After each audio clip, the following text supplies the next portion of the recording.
Good morning. Thank you for having me here. We're going to talk about wearable artificial organs a little bit and their unmet needs and how are we going to hopefully meet the needs that are still pending. It would be nice if I can get this slide moving. There we go. Here are my disclosures. And the unmet needs in wearable artificial organs are basically known to everybody. And just a short summary, as a practicing physician, when I'm in the room and I break the news to somebody that dialysis is probably going to be needed, it's a very tough experience that it can get very emotional. And the questions we get are, what can I expect? How long do I have before I'm gone? Does it hurt? Can I work? Do I need help? How am I going to pay for this?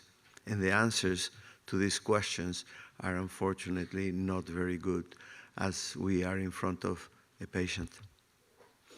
And the goals, the unmet needs we need with wearable artificial organs are to reduce mortality, improve quality of life, reduce cost, improve access, and simplify care. This slide synthesizes pretty much a whole number of bad things that happen in patients on dialysis, and we have a roadmap on how to ameliorate or eliminate these bad effects that actually impair the life of the patients and reduce quality. Here we have a few cells that are a pacemaker, and in the 40s, this was the first pacemaker ever made, and as you can see, it evolved, and this was in the 70s. Already we had something like this, and this is the state of the art on pacemakers today. It took from the 40s to today to get to this. On dialysis, we're almost around here as we speak. We haven't moved since then. So if we can miniaturize things, and yes, we can, why can't we miniaturize a dialysis machine that weighs 300 pounds into something small that doesn't use 40 gallons of water per treatment, that works on batteries and can be worn on a body? And we actually did that pretty much in the sense that Jesse here, who's no longer with us, was dialyzing in machines that have not changed too much. I took this picture of Jesse. By the way, Jesse became very depressed, and finally he couldn't take it anymore, and he said, "Doctor, stop, I want to go, let me go." And he passed. Depression and suicide are very rampant, and a significant amount of patients on dialysis will pass because they can't handle it anymore. On the other side, we have this picture, and this dancing lady has a wearable device that works on batteries on 300 cc's of fluids. She's not attached to anything. She can move, she can dance, she can do anything, and there's blood running through this device. This is a picture we took in London in the work we did with Dr. Davenport. And basically this is one of 3 human trials done around the globe where we prove the concept that you can, in fact, miniaturize a dialysis device and make it wearable. We made it work, and the data are published in Italy with Claudio Ronco, in London with Andrew Davenport, and in Seattle with Dr. Himmelfarb. And if we made it work in 3 places around the globe with different researchers, there is no doubt that this concept can, in fact, be made work for the benefit of our patients. So we need basically wearable organs, because we have a lot of issues in dialysis and other diseases as well. We have billions of dollars in expenses. A patient on dialysis, $88,000 a year to the taxpayer, $40 billion in treatment and growing. Quality of life and lifespan are nothing to get excited. Also, as we improve the quality of life and the lifespan in our society, people live longer. And if they live longer, there also are more people around that develop kidney failure, and that impacts this evolving issue. The exorbitant hospital costs make a huge dent in the Medicare budget, and we need to bring those down. We need to increase collaboration between physicians, nurses, engineers, and patients to make this happen. And we need more IT, more artificial intelligence, more nano, and better technology applications for bringing relief to children on dialysis. There are 1,200 children on hemodialysis in the United States, and that's an orphan disease. And if you weigh 180 pounds, you have about 4 or 5 liters of blood to have extracorporeal blood volume in a dialysis machine. If you weigh 50 or 80 pounds, you don't have that much blood. And doing hemodialysis on a child cannot do PD for any number of reasons. When the body size is much smaller, it becomes a major challenge. We need this help in the military, and we need help in disaster areas. People lost their lives and underwent, those that remained alive, in great misery in Puerto Rico, in Florida, and in Texas with the hurricanes, where there was no fresh water and no energy to keep people on dialysis. And we don't have enough time to discuss that. There are some military applications that it's a little bit too short to discuss, but if you have a field hospital in Bagram or in Iraq, you have a water problem, and it's not that easy to dialyze. So we need a device, perhaps like ours, that works on 300 cc's of fluid instead of 40 gallons. And this says it all. The world cannot afford ESRD in its present situation. So we developed the wearable artificial kidney. You saw that lady with the version 2.0. And then we went in the 3.0, which is coming up, and I'll discuss that a little bit in detail in this discussion.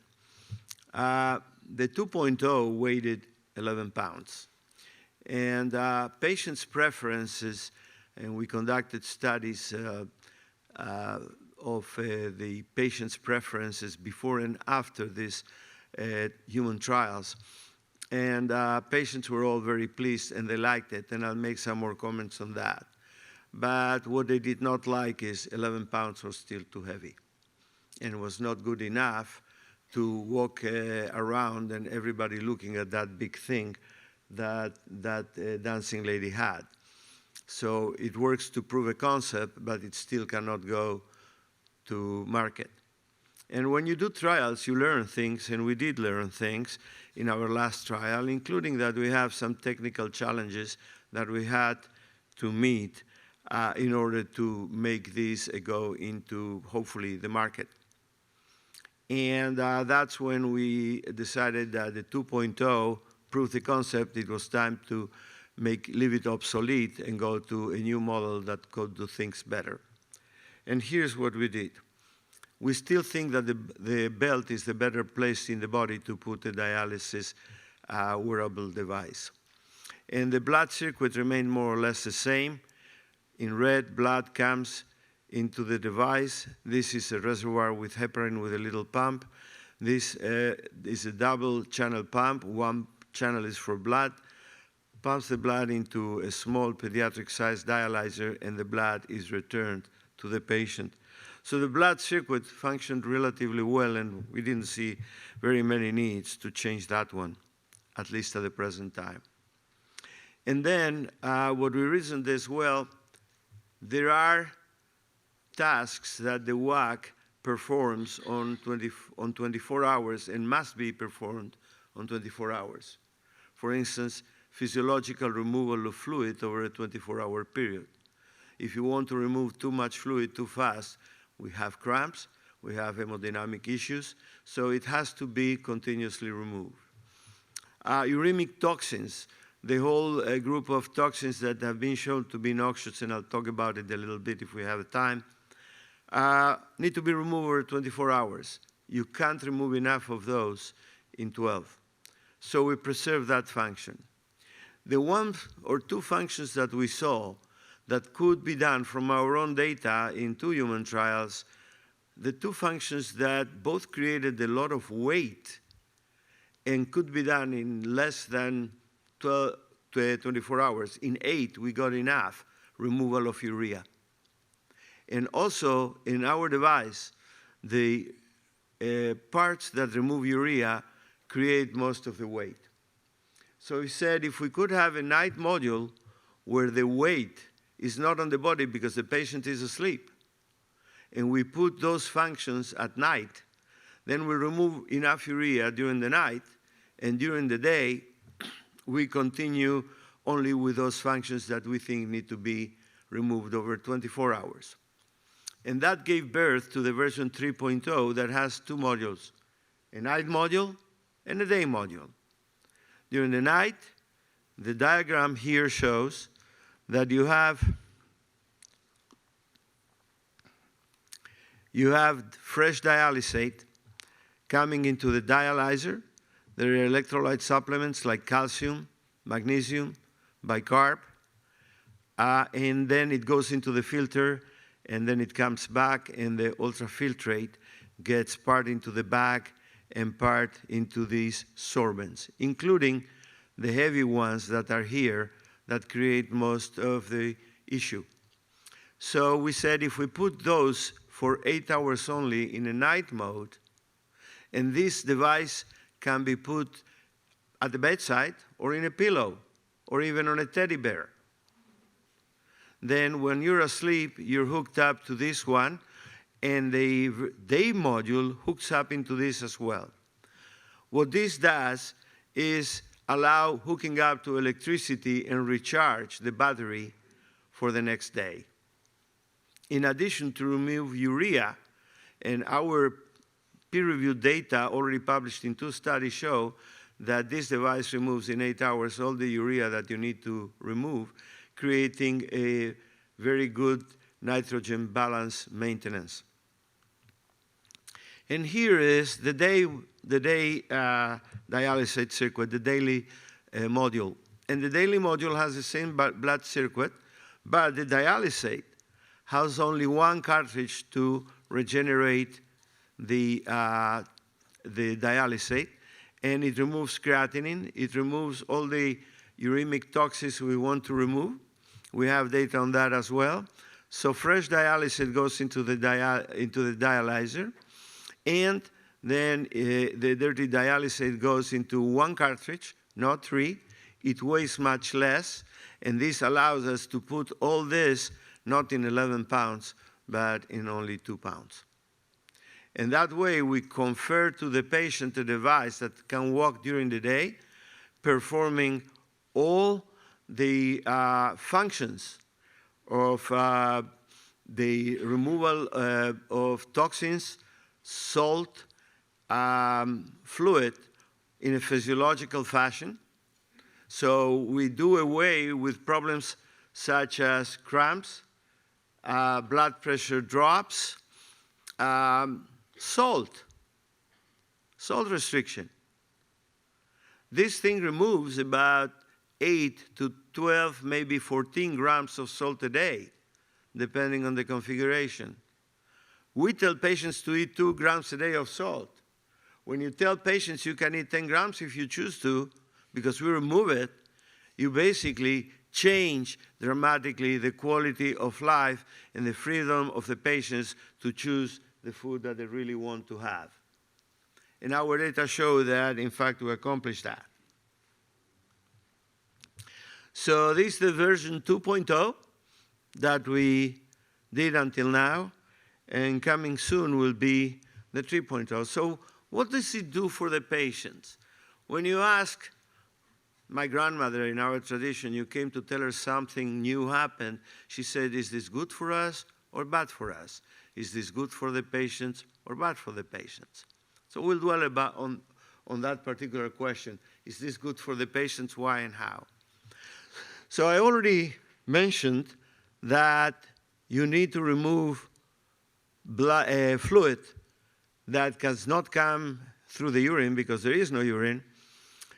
And fluid in today's dialysis goes from the interstitial space, the lungs, the leg edema, to the intravascular space, to the dialyzer, and then you remove that very fast, and you remove 2-3 kilos of water in 3.5-4 hours, and that causes hypotension and all kinds of other problems, including the fatigue, including the cramps, and the need of the patients to go to sleep after 4 hours of dialysis. So we believe that if we can do this, where we remove water and salt at a physiological fluid removal rate, like 50 to 100 ml per hour, which is what the normal kidneys do, then hypotension will not occur.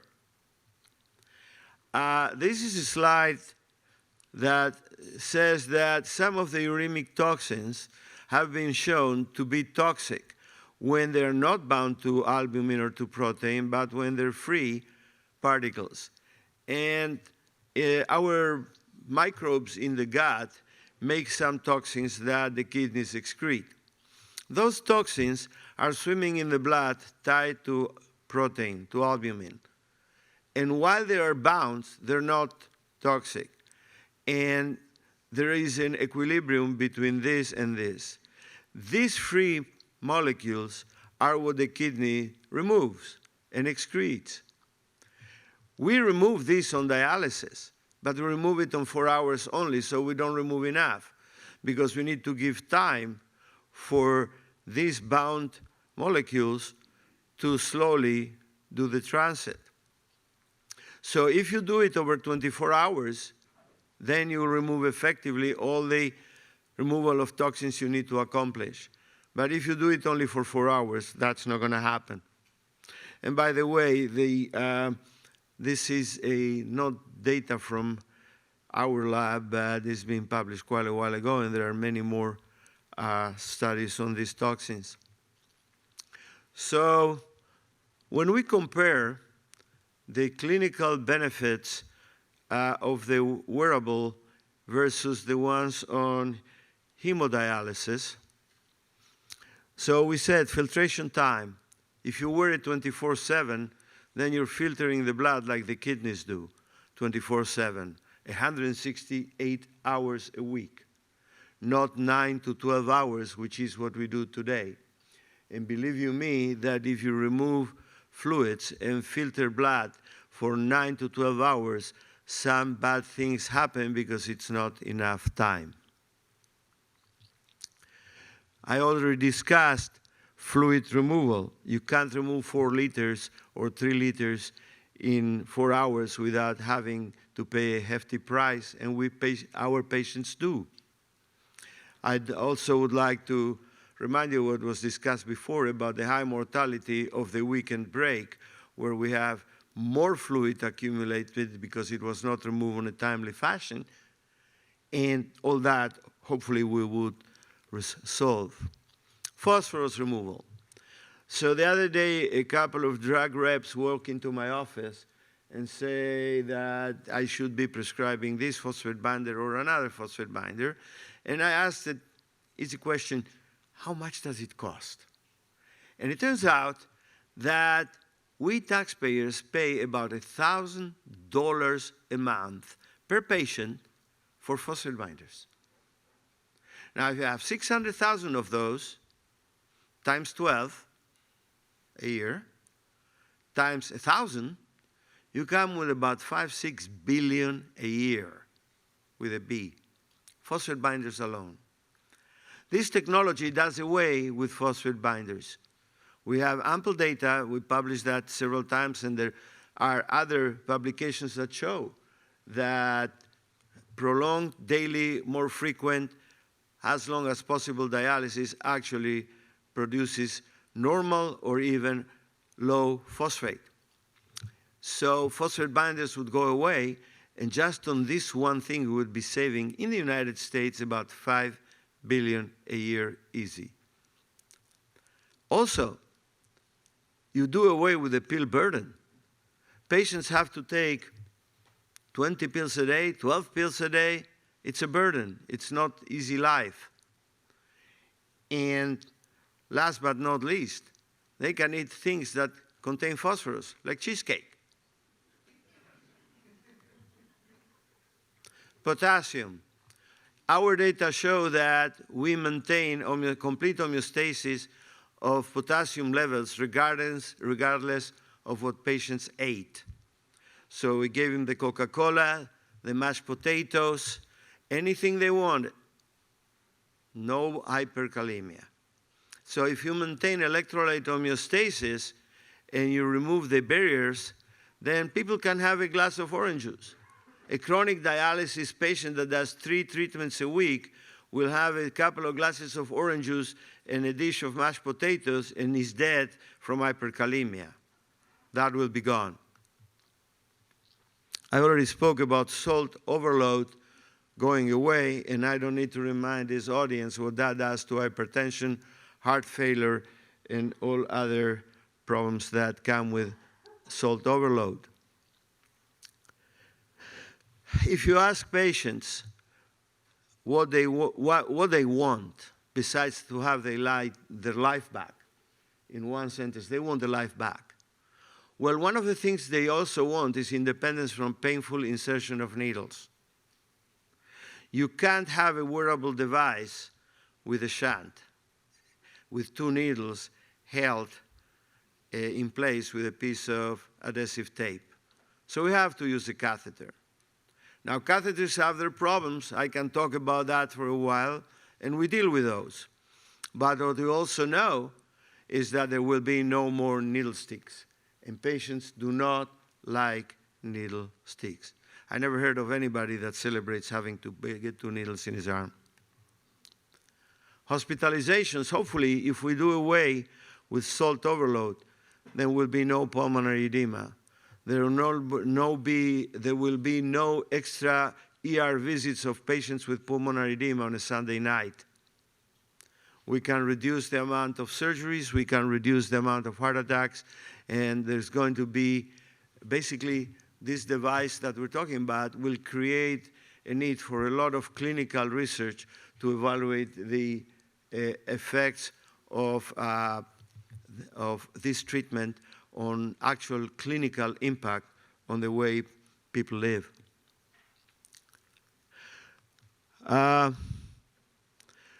We already mentioned this, so I said I'm going to stop before dinner, so.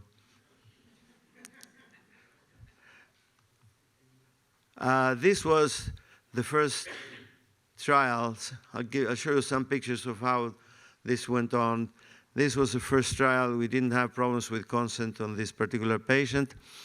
And this is the first walk in the breadboard in our lab in those days in Cedars-Sinai. This lovely gentleman here is walking around in Italy in our trial in Vicenza. And many of you may have heard the story, but it's worth repeating it. This lovely guy was the first patient ever to wear our device. And he lay down on a sofa, and we put the device on and starts walking around. He's very happy, and everything works. So he says, I want to go to the bathroom. And I was a little worried. I said, yeah, you can go to the bathroom, but the door stays open. So the poor gentleman sits down and has a bowel movement. And he says, can I have a phone? We give him a phone. He calls his wife and says, guess what I am doing while having dialysis? So this really happened. And it is funny at the beginning, but think if you are doing dialysis in a dialysis center with 20 people around and a lot of nurses, and you have no privacy, and you ate something wrong and you have some diarrhea, and you hook to the machine. So it is not as funny for these patients as we think it is. The lady in this part, this is mother and daughter polycystic kidneys, mother with the current washing machine, daughter wearing our device. These are pictures from patients that did the trial in Seattle. And this is a very proud lady that, I'm sorry, that she was the first female in the US to wear our device. And she's hooked, this is a version 2 with a lot of monitoring stuff on it. But she is walking around with the device. Charlie here is a retired Boeing engineer, and you can see him in YouTube telling his own story. He put himself on his own, we didn't even ask. And for this lady, the dream was fries, Coca-Cola, and ketchup. And this guy enjoyed bananas and cheesecake. So I don't know if how I'm doing with time. Then we hope to do away with ambulances, and there will be less money spent because of no phosphate binders, more dialysis time, less staff, less EPO, less pill burden. Some of my favorite quotes, the bottom one is, I think there is a world market for maybe 5 computers. That was by the chairman of IBM. And a Roman guy once said that inventions have long since reached, and I see no hope for further developments. And this is not my project. This is a project of a lot of people that over the years have been helping, supporting, and participating. And there's many more. I just don't have room for that. So thank you so much.